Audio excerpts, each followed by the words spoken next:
Hi lovelies, my name is Shai, I'm legally blind, and in today's video I'm going to show you one of the ways that a legally blind person would use their iPhone.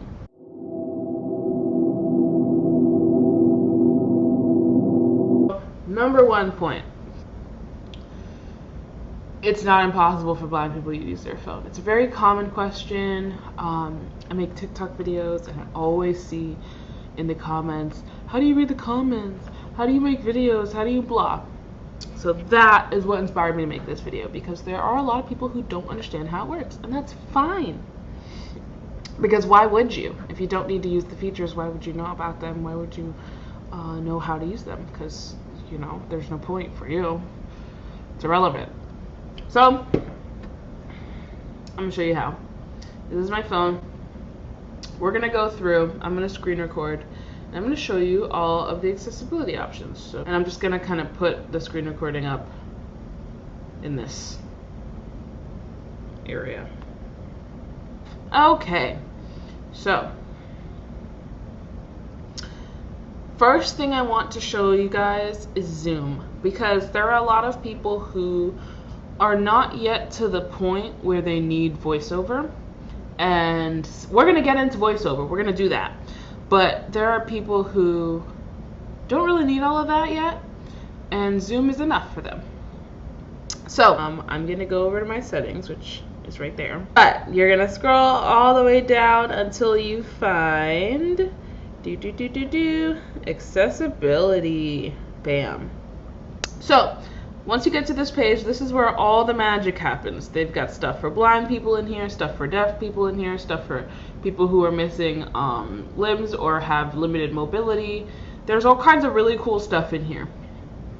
What this video is about is vision related things. So let's talk about Zoom first. So I'm gonna go to Zoom.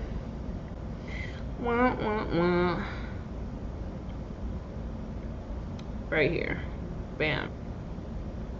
But it gives you instructions on how to use it right here on the screen. So basically, the way you're going to use it is you're going to need 3 fingers to navigate with Zoom. Basically, everything you do happens with 3 fingers. So you're going to take your 3 fingers. I'm going to turn my Zoom back on. Now, you're going to take your 3 fingers. You're going to tap to turn Zoom on. And you're going to drag your fingers to zoom in and out. So that's, I don't know why I wanted you to see what my fingers themselves are doing, but if you see, I'm just taking these 3 fingers and dragging them, and the screen is zooming in and out. And that's basically how it works. So you don't have to ever turn Zoom off, really. You just have to, you know, zoom all the way out. And you always double tap when you want to use it. Double tap, swipe, double tap, swipe. It's very fluid. The more you use Zoom, the easier it gets. I navigate my entire phone with it. It's my main thing that I use. So now let's look at all the Zoom settings we've got here. So Zoom is on, but there's a lot of things that you want it to do to make Zoom easier, even though it's already on. So there's the follow focus. So follow focus is cool because it allows for the Zoom to follow your cursor when you're typing, which is so important, because when you're typing, you don't want to just type and have it happen off screen. Like, you want the screen to follow the typing, obviously, so that you can still see what you're typing. So I always have follow focus on, and we're going to go in here. Another thing that's important is smart typing. Okay. Follow focus and smart typing work together. The way they work is smart typing creates a little Zoom box without including the keyboard. That way you can see what you're typing and the keyboard will still be there. So I'm going to show you that right now, actually. Let's go to my messages. Let's not read my messages like weirdos. We're going to message Philip DeFranco because he would never answer me anyway. We're going to bring up here. Right now, my Zoom is not, it's on because it's always on in the background, but my Zoom is not activated. So now I'm going to take my 3 fingers and I'm going to double tap. And you'll see, if you can, that everything above the keyboard is what's being zoomed in. So this is his message, his last message that he sent. He's talking about polls and blah, blah, blah. He's trying something, who cares? And then you go up and like there's his contacts. But if you notice, the keyboard is still the keyboard. The keyboard hasn't zoomed at all. There's like a little box for the whole top half of the screen. That way it's zoomed in and you can see what you're typing.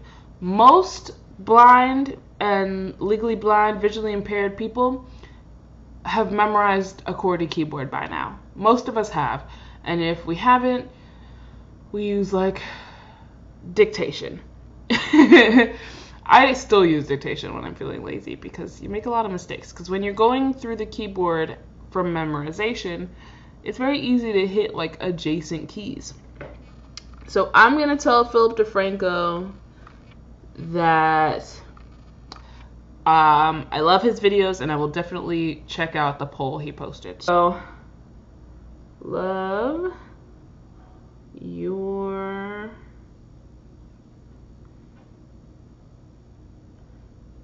videos, exclamation point, will. So, I'll definitely check out the poll. And that's how smart texting works, or smart typing. So anyway, let's come back in here to the rest of the Zoom settings. So, once we get past the typing stuff, we've got keyboard shortcuts. I've never really used this feature. I feel like these are more for if you're using a Bluetooth keyboard with your phone, which, I mean, you're not. Most people don't use a keyboard with their phone. But, like, these same settings exist on an iPad. So, these are the keyboard shortcuts that I would use if I was using my iPad with a physical keyboard. So if I have these on, I can trigger zoom with my physical keyboard instead of having to tap 3 fingers on my iPad screen. So that's super cool. I don't have an iPad with me right now, so I can't test all of these out. But it's very cool that that exists. And honestly, the commands, it looks like they're similar to what exists on an actual MacBook. So that's really nice. But anyway, not going to go through these, but the fact that they exist is really cool. Maybe in another video I'll get my iPad and test those shortcuts out. So those are the Zoom shortcuts, keyboard shortcuts, and there's also the controller. Okay. So the controller is really cool because it's a cute little, mine is off, so I'm going to turn it on. Alright, so I've turned on the Zoom controller. So this little guy right here, boop, boop, boop, boop, boop, is our Zoom controller. So, cool thing about the Zoom controller, it makes Zoom a little faster. So let's say I don't feel like doing the 3-finger tap and I'm just zooming into something really quick to read it. I can put my finger on the Zoom controller and force press, and it'll just turn on Zoom to like the last level that I was zoomed in at.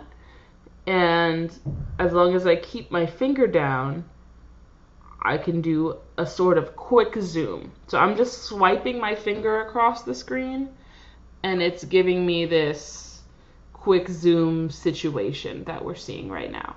And as soon as I let my finger go, bloop, it goes back to normal. That's nice when you're just trying to read something real quick, or if you're scrolling through Instagram and you need to look at like a caption or whatever, because you don't have to worry about your 3-finger tap. You can just quickly pop in and out. Boop, zoom, boop. Very nice. I don't know. Oh, adjust zoom level, obviously, drag, blah, blah, blah. Color. I guess you can change the color of the Zoom controller, so that's really fun because I never actually messed with it. It's probably currently white. I can make it blue. I can make it red. So you can make it something that you think is going to pop out the most. I don't know. That's really cool, though, that you can change the color of the Zoom controller. I actually didn't know that. I'm going to leave it on white. See, even I'm learning things while I'm trying to teach you guys. zoom region or full screen or window. So I always work in full screen because it's just so much better for me. Window is like that box for when you're typing, except all the time. So you would have to move it around. So I can take this box that was created and move it down to the keyboard if I want to, and it would look like this. So this is basically window zoom. This box I would drag around, so now the messages are big in this area on the bottom because is my region, because I moved the whole box around. So I can take my 3 fingers and swipe around, and whatever is within this box is what gets zoomed in. So that's your window zoom. But I believe that's it for Zoom. So if you found this helpful or inspiring or interesting in at least a little tiny bit of way, if you got to play with some settings on your phone that you didn't know were there, or you want to show this to your grandma because she's struggling with her reading glasses or whatever, please feel free to hit me with a thumbs up. And if you're interested in just the blind journey as a whole, or in just my journey as a whole, go ahead and hit subscribe, and I'd really appreciate you sticking around. Thanks so much for watching. Bye, lovelies.